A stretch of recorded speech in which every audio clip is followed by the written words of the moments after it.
आइए मेरे दोस्तों, आपका स्वागत है विचार सागर के विचार पर। सबके मंगल की कामना करते शुरुआत करते हैं। ग्रंथकार क्या कहते हैं। अब यहाँ फिर शंका उठाते हैं कि भी आपने कहा ज्ञान से मोक्ष होता है, तो फिर कर्म से मोक्ष क्यों नहीं होता, उपासना से मोक्ष क्यों नहीं होता। उस पर शंका उठाते हुए शंका का निवारण करते हैं ग्रंथकार।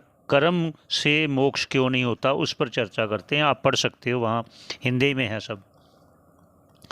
कहते हैं जो कर्म का फल अगर मोक्ष होता है, अगर ऐसा मानते हो तो, शंका करने वाला कहता है अगर ऐसा कर्म से फल क्यों नहीं होता, तो वो कहते हैं, अब ग्रंथकार उसका उत्तर देते हुए कहते हैं अगर कर्म का फल मोक्ष अगर मानते हो तो फिर मोक्ष अनित्य होएगा। क्यों होएगा? जो कृषि आदि जैसे अनाज आदि उगाते हैं वो भी कर्म का फल अनाज आ गया, तो अनाज फिर काटते हैं वो ख़त्म हो गया, इसलिए वो अनित्य है।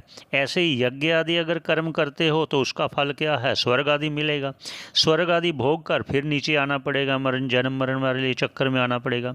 इसलिए कहते हैं कि जो मोक्ष है, अगर कर्म का फल अगर आप मानोगे, अगर मोक्ष को कर्म का फल अगर मानोगे तो वो भी अनित्य होगा स्वर्ग की तरह, और कृषि आदि अनाज आदि उगने की तरह वो भी अनित्य होगा, वो भी खत्म होगा। इसलिए ये युक्त नहीं है, ये सही नहीं है।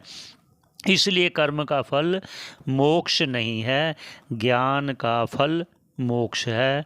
ज्ञान से ही मोक्ष होता है। तो आगे फिर चर्चा करेंगे उपासना का फल फिर कैसे नहीं।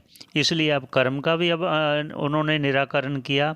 निराकरण अर्थात कर्म करना चाहिए, लेकिन कर्म अंतःकरण की शुद्धि के लिए होगा। अगर आप निष्काम कर्म करते हो, अगर सकाम करते हो तो फल मिलेगा आपको, वो फल पाकर फिर नष्ट हो जाएगा।